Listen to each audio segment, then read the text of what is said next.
be comfortable. Let your eyes close, or if you want to take, we'll take the next few minutes just for centering. So if you want to remain seated, if you want to take a moment to lie down, that is fine as well. So just finding a place here. I'll go ahead and mute everyone for now. And we can certainly come back together. So finding a place for centering. Some of you just did your asana practice, so centering may come a little more easily than those of us who may have been running around, running the last minute holiday errands and that kind of thing. But no matter what your day has had, what all you have done today, and what all is in store for you over the coming days and the rest of the evening, you bring yourself into the present moment through these breaths, through awareness, through centering.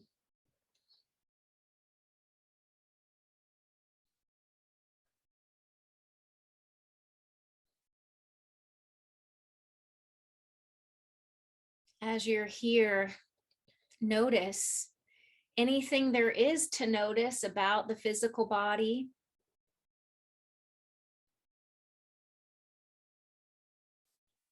Perhaps spending a moment at any place that comes up for you that is longing for some extra attention, whatever that means. It might mean healing.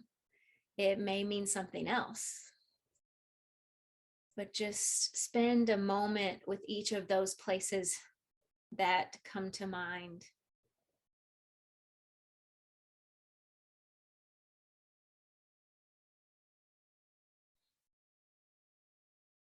If possible, add that feeling of positivity, of gratitude, of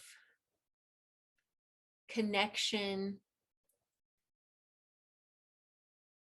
Let that be the flavor of the thought as you go through these different parts of the physical body.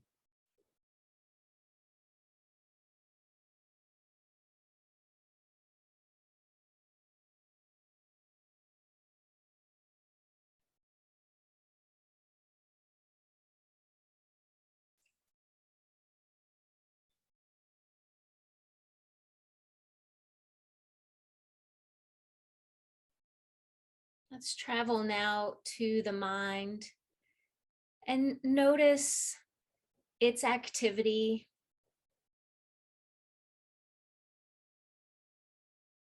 The type of thoughts or the frequency of thoughts that might be circulating.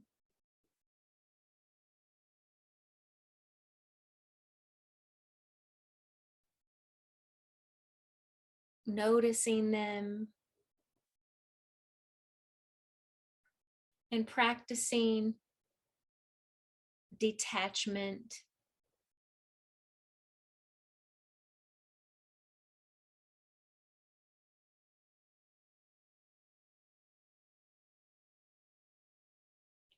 Watch the thoughts, remembering that you are the watcher. You are not the thoughts. So see if you might be able to bring a sense of playfulness, curiosity, and detachment as you watch the thoughts, watching them play out, watching them move quickly from one place to another.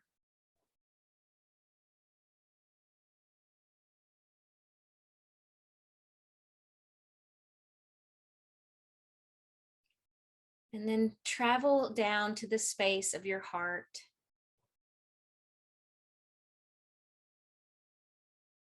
Noticing generally how this area within the physical body feels. And also addressing, though, the energetic body, and perhaps noticing any feelings and emotions that are arising from here.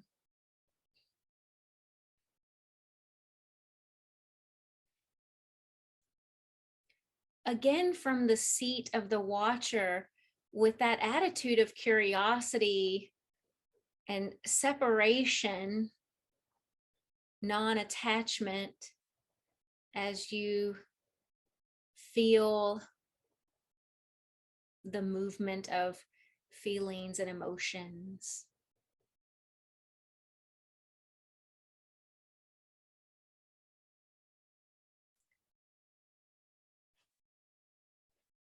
And now travel down to the space of the gut. Remembering how we've heard lately science call this our second brain. So how is it different? How can there be thoughts emanating from there? It's not the same way our brain works, but there are some similarities. See what you think of when you consider the gut, what arises from there, perhaps a more instinctual kind of movement, impulses, sometimes primal responses, perhaps. But just as much as there could be primal or survival in impulses, there could also be the instincts, and this could be a birthplace of creativity or even intuition. So notice how this area feels.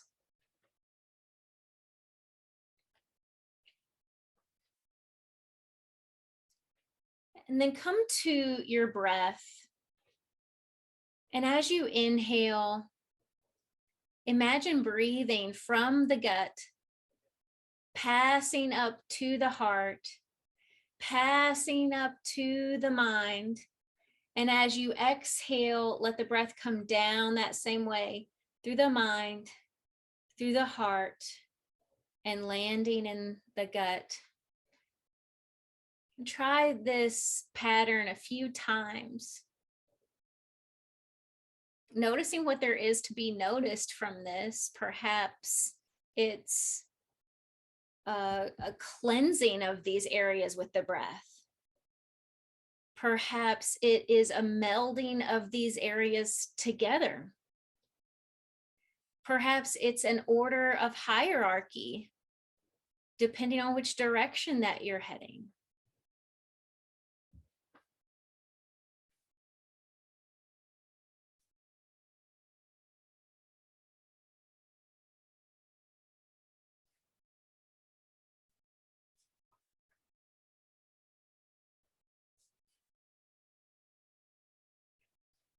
You can release that very specific breath pattern and just let your breath move freely and naturally now. And then consider for a moment, and this is where you have the opportunity to bring out your journal here in just a minute. Considering gratitude this evening, of course, as the Thanksgiving holiday rolls around tomorrow. So see what happens now as you take your time to stay in this connected space that you've created, but yet also let the eyes gently open. And if you'd like to take out your pen and paper, just move easily as you do that. So staying in this connected space, and see what would arise for you if on your paper you were to make a gratitude list, but you maybe made 3 columns of the head, the heart, and the gut. Could you spend a few minutes going back to the feelings? You could go in the same order that we just went in, or you can start with the gut where we just left off. See if there might be any distinction to where your gratitudes might lie if they came from those areas. And there is certainly no right or wrong answers here. So this is just an experiment. So play as you see what maybe came up for you. What column might you put some of these different gratitudes that come to mind? And I just also want to remind you, as you write out the gratitudes, you might think of them in a few different categories, as in, there can be very personal things that are very close to you, people, places, things. And then there might also be the other gratitudes of situations that were very difficult or seemingly negative that now you can perhaps bring some gratitude to. And then also on a much larger scale, these could also be worldwide events, situations, community, much bigger than yourself. This could be from past times or ancient history or current things that are going on now, seemingly positive or negative. So just feel free to open that up into a wider category of gratitudes. And we've got the time to take a few minutes here. Let's take about 5 minutes, and you can meditate on each area as you think of these things, and you might jot things down as well, things that come up.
Let me pose one more prompt that you could write about, which is maybe gratitude for these differentiations, as in something that comes to my mind right away is, thank goodness sometimes my gut, that I act from my gut so that my head and mind is not overthinking and analyzing and giving me all the details when I really need to make a choice and move and trust my instinct. Right. So there might be a few of these things, like why might we be grateful, or what are some examples that you can think of about when just really acknowledging that we operate and we are guided from these 3 different centers. Sometimes I could really see benefits from that, of the mind not always being the top, right, of that hierarchy.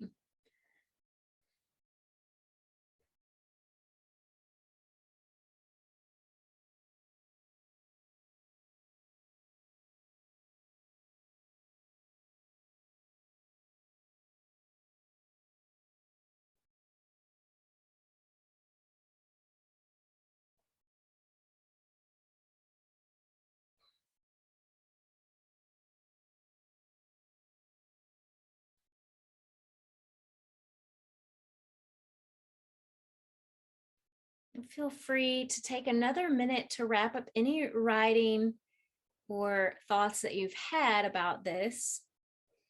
And then also use this time to reset your posture. Come to a place where you can have the hips a little elevated and come to your meditation posture where perhaps your hips are higher than your knees and you can get to a nice lengthened spine. And if you're feeling like you need to do any additional stretches, opening up neck, shoulders, or hips, feel free to do that as you come to a comfortable seat.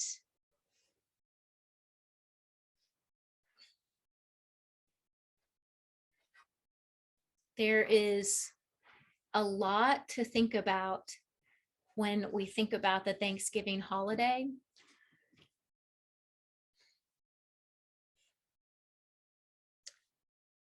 And it's so much more than gorging on our foods, all the Thanksgiving foods. So I hope that I've already brought in gratitude for Thanksgiving. That should hopefully be the heart of this holiday. Perhaps gathering with loved ones, connection.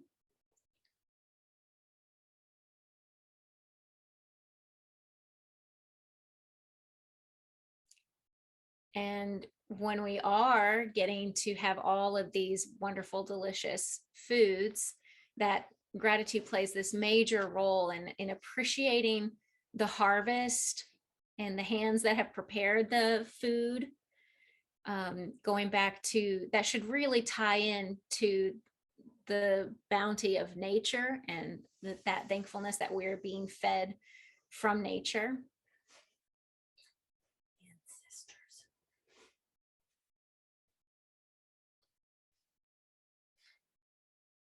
And then it's very important that we acknowledge the sordid kind of history of this holiday. And honestly, I think it's so appropriate to our yoga teachings that there is certainly a shadow side to this holiday. There are certainly two different sides of the story of the creation of this holiday. And so it's very important that we just bring to light the native people in this country, who some of them, this holiday is a day of mourning for them. So to do our best to understand why that is, to acknowledge it, and even though it may not be us in particular or our distant relatives who are involved directly, we all still need to take responsibility so that we can heal, our nation. So acknowledging that and offering whatever that means to you, gratitude to them, and even asking for their forgiveness, because we have certainly prospered since then. And in the way, what I would personally like to learn from this holiday is contentment and moderation. And that's a dangerous thing, because usually holidays are just the opposite. They're just the excuse to go over the top. And while we might need that sometimes, I would argue that we do that quite often and not just on holidays as Americans.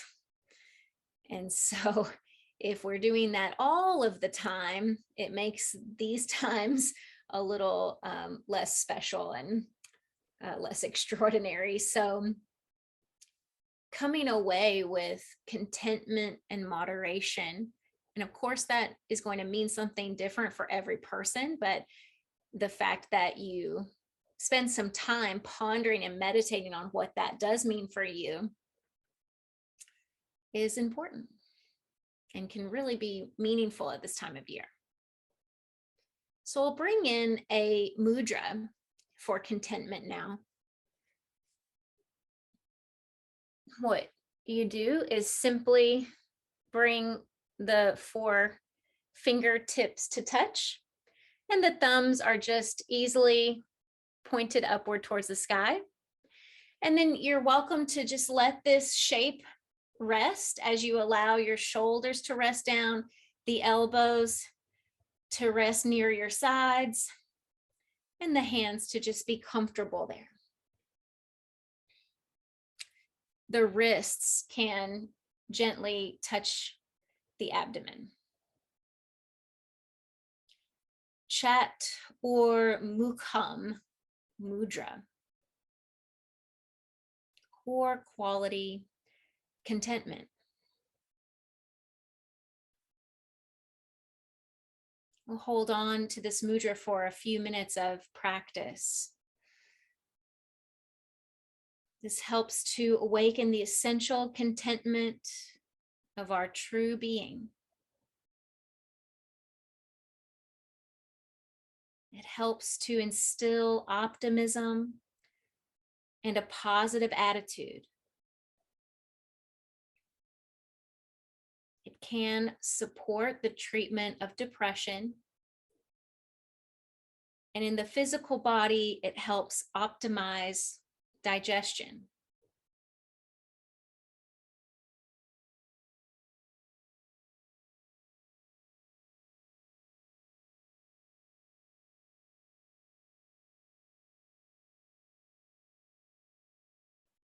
Attuned to the contentment of my inner being, I experience complete serenity.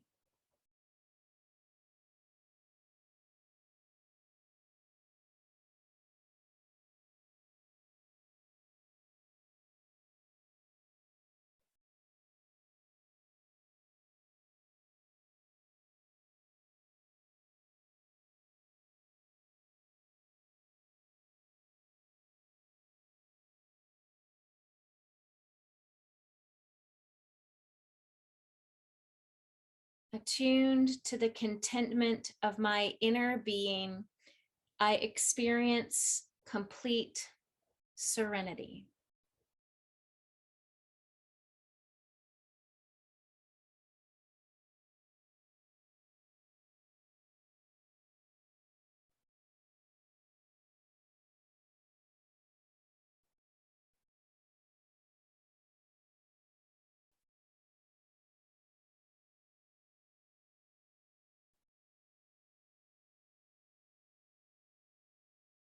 Attuned to the contentment of my inner being, I experience complete serenity.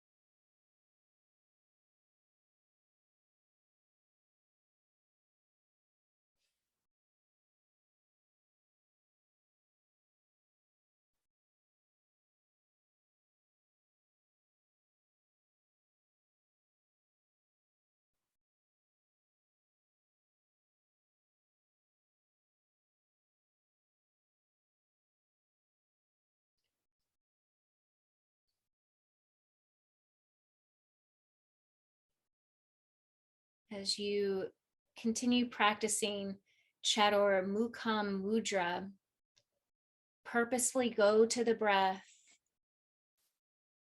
following the breath in and down on the inhales, up and out on the exhales.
At any time, you can slowly release the mudra as you rest your palms to the thighs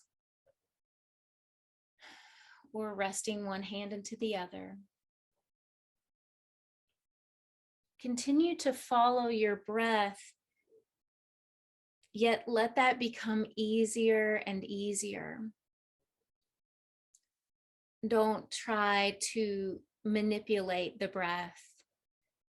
Just follow it in and down with curiosity and let it easily be released up and out on the exhale.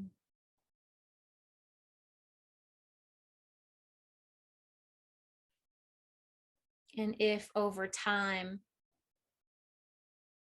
that becomes burdensome to continue to watch and think of, release the breath, release the mind. Continue turning your focus inward and set the breath free.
Slowly deepen the breath.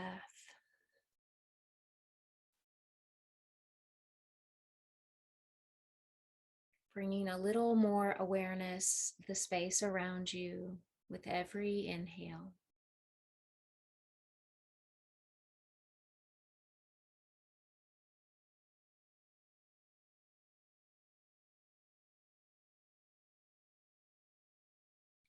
Turn your palms upward in a gesture of receiving.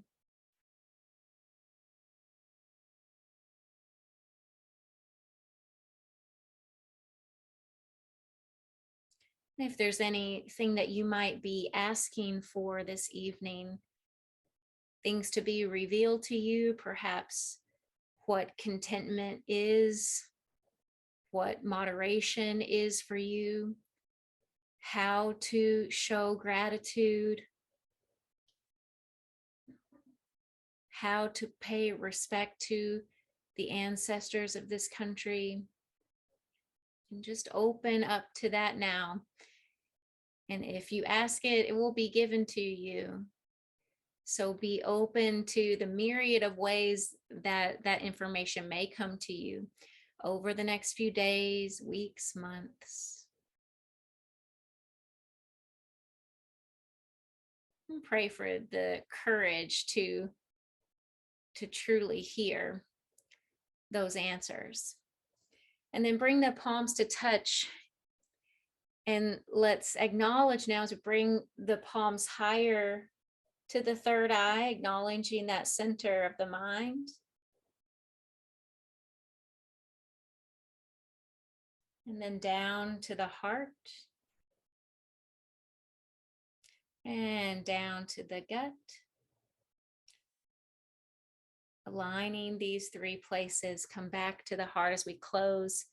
And we offer this bow of respect from the heart to each other, using that word namaste, meaning we really see that essence, that sameness inside of each of us. And we bow to that, and also with respect to our very unique and different personalities and lives.